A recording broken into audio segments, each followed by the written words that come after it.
The story of Rich Dad, Poor Dad is really a story of two different fathers with two different sets of values and completely different sets of advice.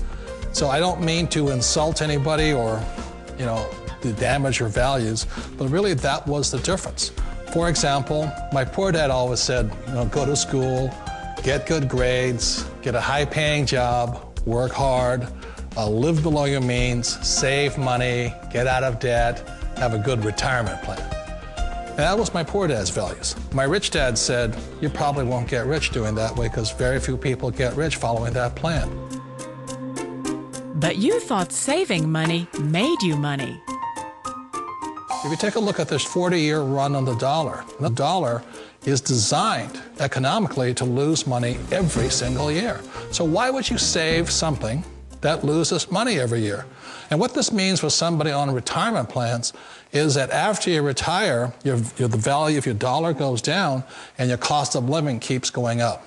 To my rich dad, that was bad advice and made no sense. Again, it was different values. This goes against everything you've heard. A very important diagram my rich dad showed me when I was a little boy was a diagram known as a cash flow quadrant. And the quadrant is made up of the four different people who make up the world of business. So my rich dad said, in the world of business, there's E's. And E's stand for employees. An employee, he says, you can always tell who they are by their core values. And what the employee, whether the president or the janitor of the company, will always say the same words. The words are, I'm looking for a safe, secure job with benefits. That's what makes them an employee, because their core values are security. The other one of the four is the S, or the small business owner or the self-employed. And again, their core values will cause them to use the same words, which are, if you want it done right, do it by yourself. S means they're also solo. They're generally one-person act, or they operate by themselves. On the right side of the quadrant are the B's. And what Rich Dad said the B stood for was big business, or like Bill Gates.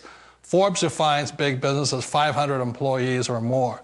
And their words are different. They say, I'm looking for a good system, a good network, and the smartest people I know to help run my business. So they're unlike the S. They don't want to run the company by themselves. They want smart people to run their companies for them.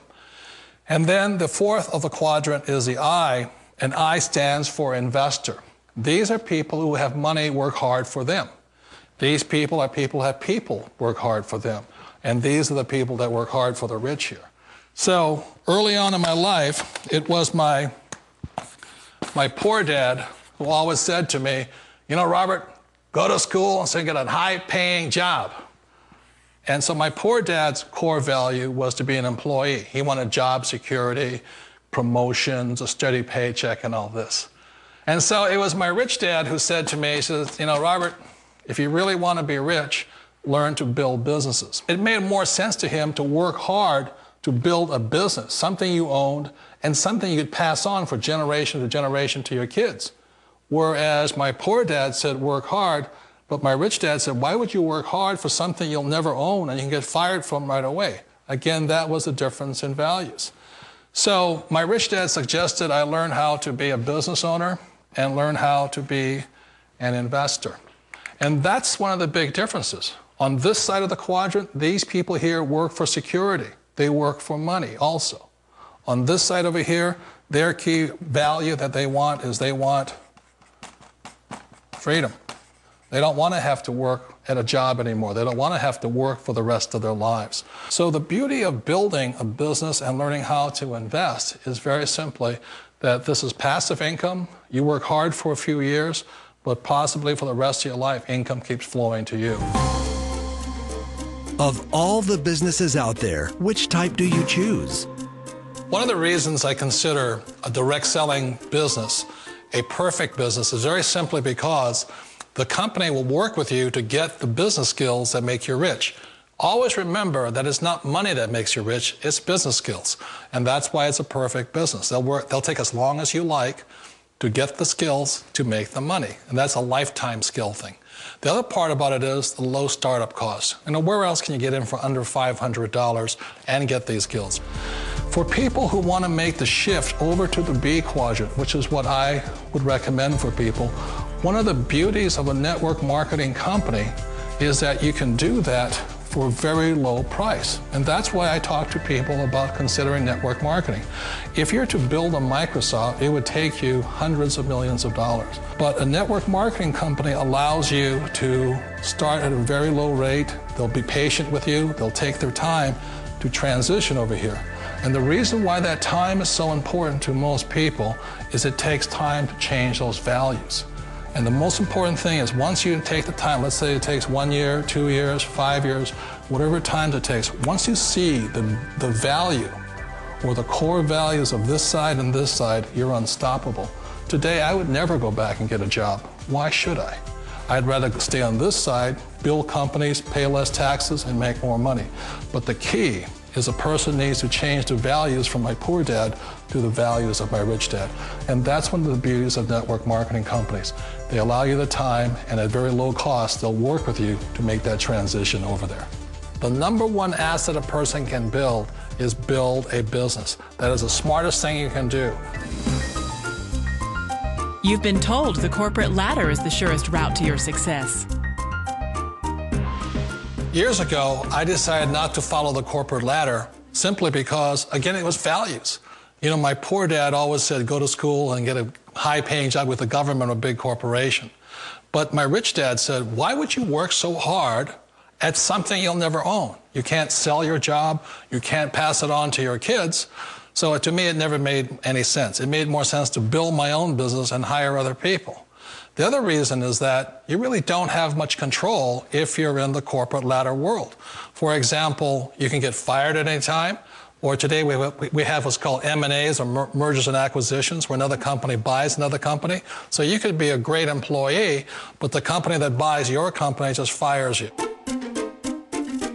Wait a minute. This sounds too good to be true, like one of those get-rich-quick schemes. It's not a get-rich-quick formula. You don't just do it overnight. It takes time. I still remember the first time I made that transition was back in 1978 when I fully quit my job and I had to depend upon my company that I was building to support me. So I understand the fear. The beauty, the most important thing to remember is this. There's two kinds of people in the world.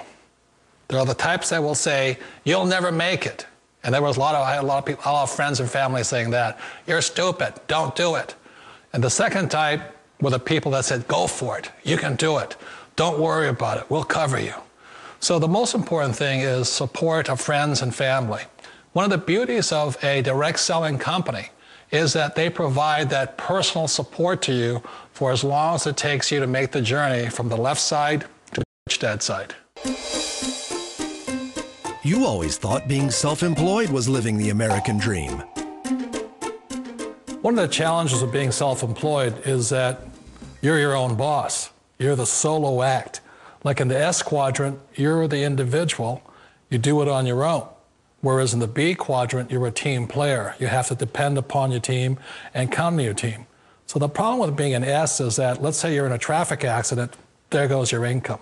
And let's say you get older and you haven't set enough money aside to retire on, that means you'll probably have to work for the rest of your life because you don't have anybody else to fall back on, not a team to count on. So one of the problems with the S, although most people say it's the most satisfying of all work, it is a solo act and you're totally on your own. Personally, I'd rather be a member of a team. You know, they can count on me and I can count on them. It sounds like a smart move, but change, it's so difficult. We all know the world has changed, but sometimes the hardest thing to change is ourselves. And being an old guy, I sort of know the older I get, I sometimes get more set in my ways. And I think that's one of the things that a direct selling business offers people, why it's the perfect business. They allow you to take your time to make the mental, emotional, and physical changes required to move from the left side to the rich dad side. I think that's a big thing. It's a very gracious, it's a very elegant way, it's a patient way of supporting you in making the changes of your life. So please remember, change always creates upset, but sometimes we all know we have to make those changes. And if you know it's time for you to make that change, then the perfect business may be a direct selling business for you.